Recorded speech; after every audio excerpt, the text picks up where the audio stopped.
Welcome. My name is Soh-Hyun Park Altino, and I'm delighted to share with you about Korean art music today. Although I was born and raised in Seoul, Korea, my own journey with Korean music has not been long, only about 2 years. My experience has been life-changing, however, and I'm discovering my musical heritage. Before I go any further, I'd like to play a short video to introduce you to the sound of traditional Korean instruments.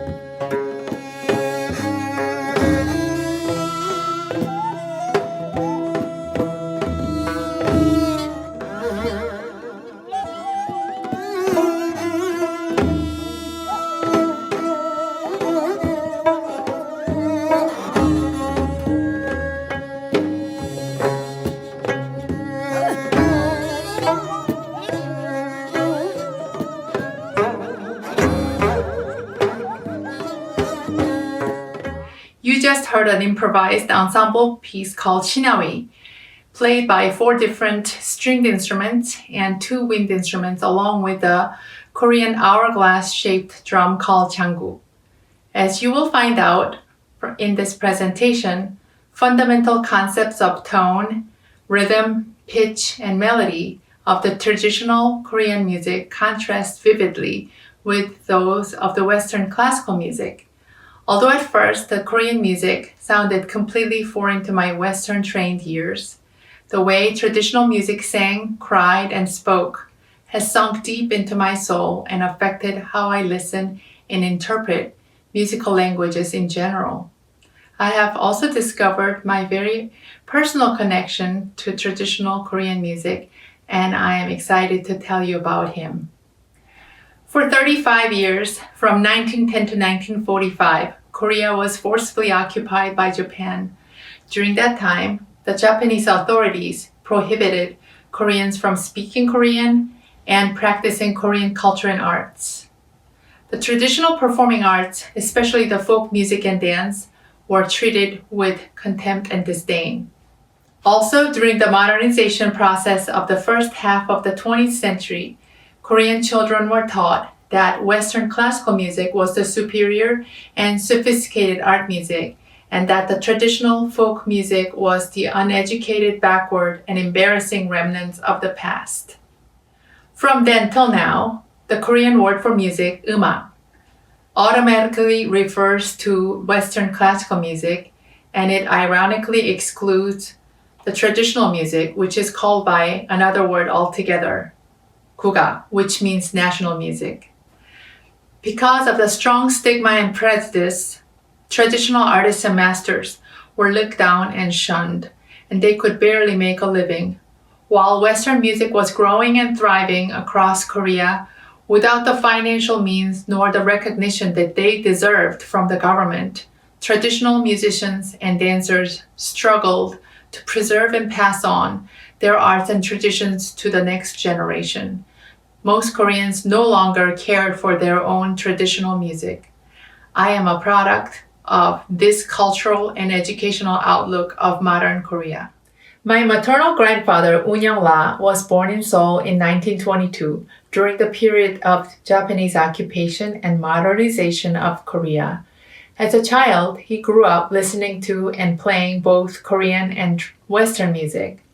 Although his formal musical training was Western, he believed and taught all throughout his life that modern Korean compositions must first be grounded in the native and then modernized.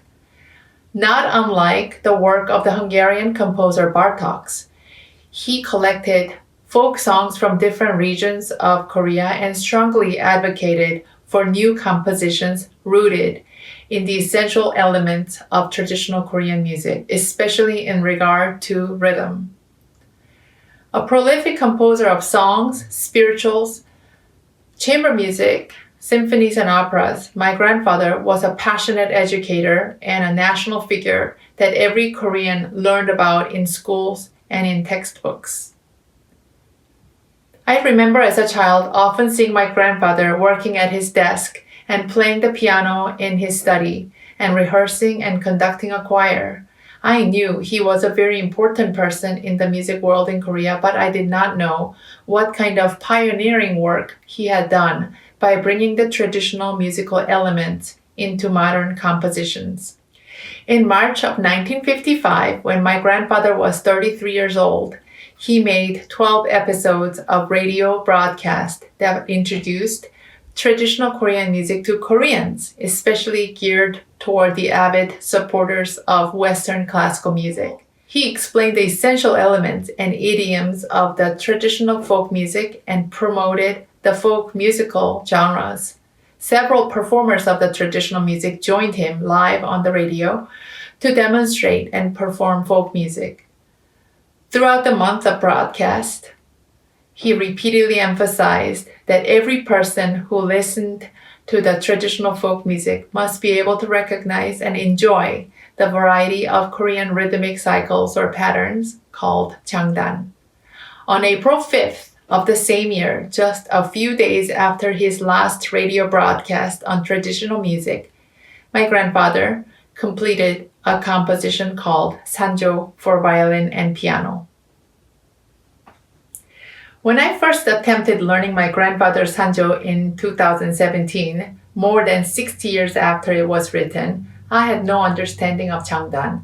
All the tempo markings my grandfather indicated in his Sanjo felt too slow to me, and the textures of the melodies and accompaniment parts sounded too bare and sparse. Also, where accents were placed in the music seemed odd and unnatural.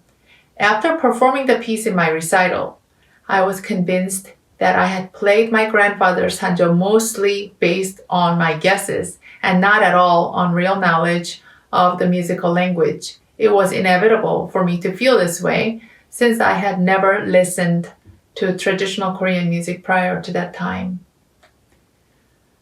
This sense of regret prompted me to pursue a research opportunity. I wanted to learn the essential elements to be able to better interpret my grandfather's Sanjo. Although my grandfather had written his Sanjo for Western instruments, violin and piano, which produced very different tonal colors, each of the three movements of his Sanjo was built clearly on the Korean folk changdan. In 2019, with this research funding provided from the University of Wisconsin-Madison, I went to Korea to learn about changdan. As I met with traditional musicians, I began spending many hours each day listening to the traditional folk vocal and instrumental music. Although everything was completely new to me, I found myself quickly and deeply drawn to the soulful tones and expressions and this visceral feel of changdan. This music was entirely different from anything I had heard or studied before in my 40 years as a violinist. Every musician sang, cried, and spoke with the most anguished and sorrowful expressions. There were also moments of unrestrained joy that I had not known in Western music. I was beginning to understand why my grandfather had advocated for traditional music. By now, you might be wondering what Sanjo is.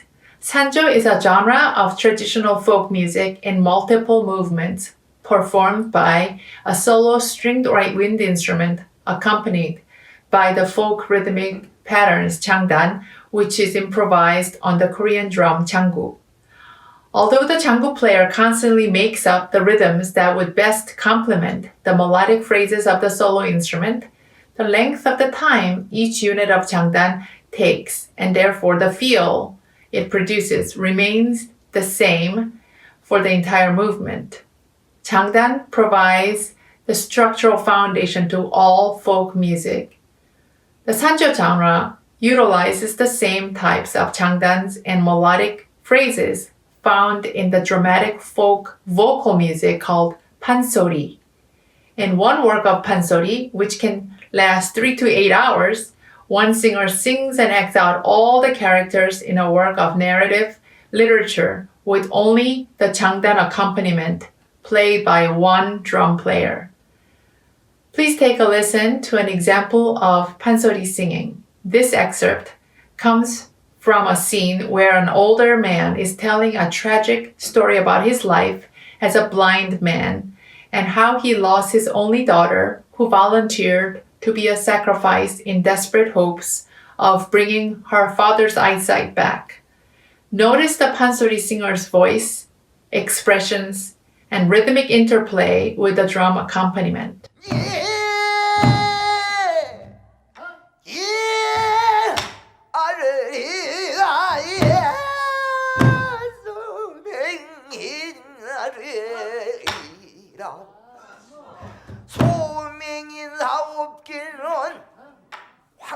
도하동이고 덥고 성경은 심학교요 을충년 정월달에 산호달로 상처고 어미 일은 딸 자식을 강부에 싸서 안고 이 집 저 집을 다니면서 동양조 서로 떠매겨 개우 길려냈지 15세가 되었는데 효생이 출천하여 예비돈을 띄우려고 300석에 몸이 팔려 땅병양사선인 늙게가 임당수에 죽은 지가 53년이나 되었어. 눈도 뜨지 못하오 자식만 바라보는 널 살려두었어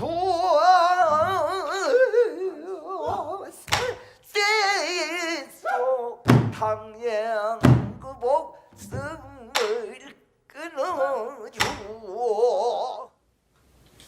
Now listen to the sound of ajeng, Korean bowed stringed instrument, and see how it compares with the pansori singer's voice you just heard.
All traditional sanjos follow the same structure of beginning in a slow tempo and progressing through several movements without pause. Each subsequent movement takes a faster changdan, and at the end of the fastest movement comes a brief moment of free and unmeasured music that brings both the music and the musicians back to the place of composure. Traditional Korean performers often compare this progression to a cycle of 4 seasons: winter, spring, summer, and autumn. The slowest movement could be said to depict the frozen earth and the farming family's hardship and hunger, along with their sincere desire for a bountiful year. In the spring, the earth thaws and the new life cycle begins. In the summer, crops grow and everyone is busy working in the fields. The fastest movement represents the autumn and the harvest and relief after a full year of waiting and hope. Now I will show you an example of a changdan that provides a foundation to one of the Sanjo movements called Chungjungmori. In the beginning of this clip, the jangu player is counting aloud in Korean. Each unit of Chungjungmori consists of 4 beats, and each beat is subdivided into 3. The 9th subdivision in the Chungjungmori changdan receives a stress, and the number 9, I've been told, signifies autumn, or the high point within the unit of the changdan. 하나 둘셋 둘셋 셋 둘셋 넷 하나 둘셋 둘셋 셋 둘셋 넷 하나 둘셋 둘셋 셋 둘셋 넷 하나 둘셋 둘셋 셋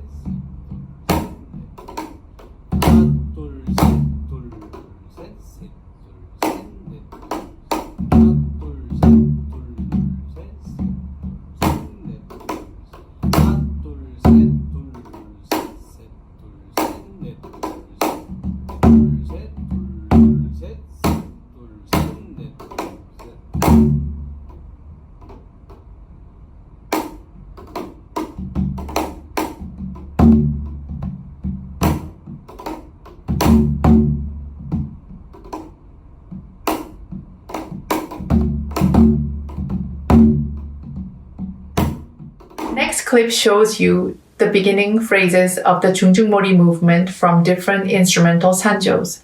In addition to the rhythmic feel, you may notice similarities in their melodic phrases.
After I began my research, I realized in order to more fully grasp the Korean musical language my grandfather must have had on his mind when he composed his Sanjo, that I first needed to learn to play the traditional Sanjo on my violin. The Ajeng Sanjo seemed a logical choice since both violin and Ajeng were bowed stringed instruments. As I began studying the Ajeng Sanjo by Master Kim Il-gu, I quickly learned that no Western-trained musician had ever succeeded in playing traditional Sanjo on a Western instrument. I love the crying tones of the Ajeng and really wanted to make Ajeng sounds and expressions on my violin. Imitating the Ajeng on the violin, however, proved to be very difficult. Concepts of tone production, mode, pitch, pulse, ornamentation, and articulation between the Korean and Western music have little in common. Also, harmony, which provides much of the phrasing direction and structure to Western classical music, does not exist in the traditional Korean musical language. And because Korean melodies employ microtones that are rarely fixed, I could not even tell what notes to play on my violin. In addition, since no Western-trained violinist had done this kind of work before, I had to learn the Sanjo by watching the performance videos of the Ajeng master Kim Il-gu over and over. In fact, the Sanjo learning process was the most challenging one I had experienced as a musician. It felt very similar to when I was learning to speak English for the very first time 30-some years ago. I remember trying very hard to pronounce the English words right, but my ears and my facial muscles did not know how. Imagine someone trying to recite an elegant Shakespearean poetry as a brand new English learner. For almost a year, I could not even tell if I was getting better or not, no matter how much I listened and practiced. In fact, many times when I thought I was getting better, my teachers told me that my playing sounded completely foreigner-like. Here is a clip of Master Kim Il-gu's performance of the Chungjungmori movement from his Ajeng Sanjo to give you an idea of what I was watching to learn.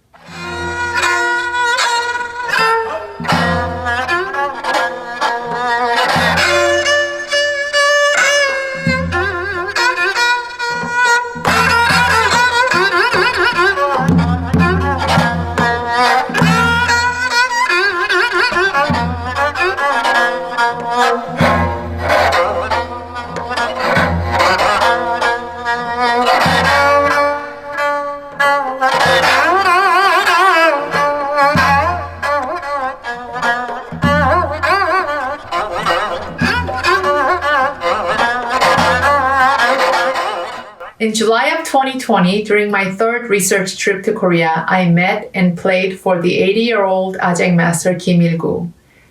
A holder of national intangible cultural property, in spite of his long career, he had never heard traditional Sanjo performed on Western instruments, and his face lit up brightly as he listened to a new possibility of sharing traditional Korean music with a global audience. In August of 2020, exactly 1 year after I began my research, I was able to video record a run-through of the Kim Il-gu School of Ajeng Sanjo on the violin. By then, the Korean changdan had become a good friend to me. I began to understand what traditional musicians had been telling me, that the Korean rhythmic patterns were based on the cycles of breath, not of heartbeats. Our breathing is much slower than our heartbeats, and there is a brief moment of pause or rest at the end of an exhale before the next inhale. This is the spaciousness that is felt in all changdans. Here is a short clip of my playing the Ajeng Sanjo on the violin. It's the same Chungjungmori portion that you just heard Master Kim Il-gu play.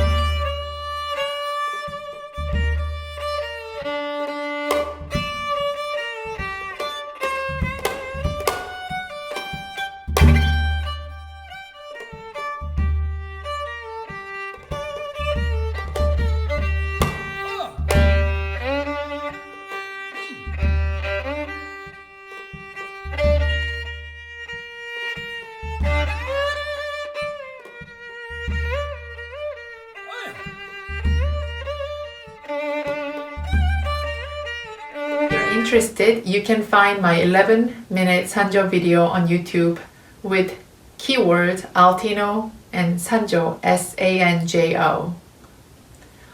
Although I had spent most of my research time studying the traditional Ajeng Sanjo, I found out that my interpretation of my grandfather's Sanjo had been deeply affected by my understanding of changdan and other Korean musical idioms.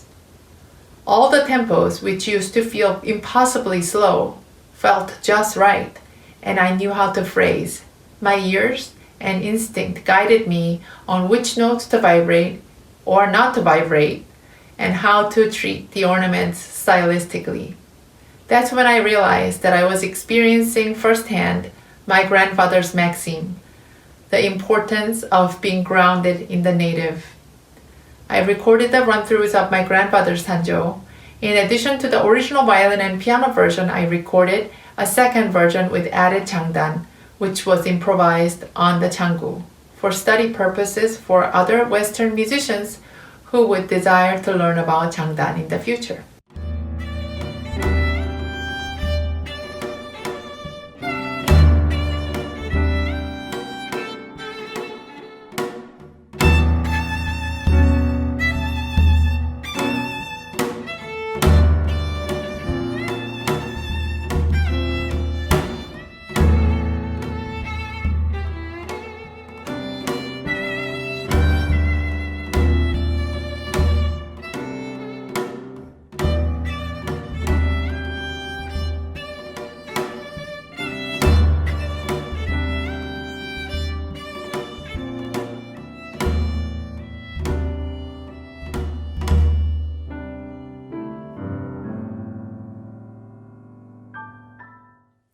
Almost 2 years after beginning my research, I am still very much in the process of learning the traditional musical language.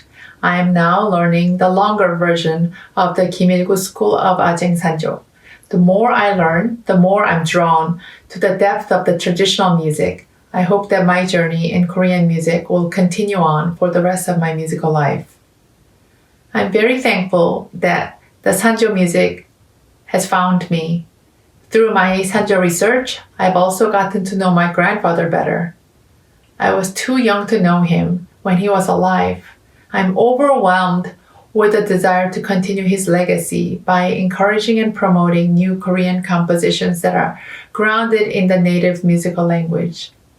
I also dream of the day, hopefully soon, when there will be communities of instrumentalists who desire to sing, cry, and speak in Korean on their Western instruments. The two worlds can really come together in this way. I would like to finish our time by sharing excerpts from the original version of my grandfather's Sanjo. The full piece is found on YouTube. Thank you for your interest in Korean art music and for attending this presentation.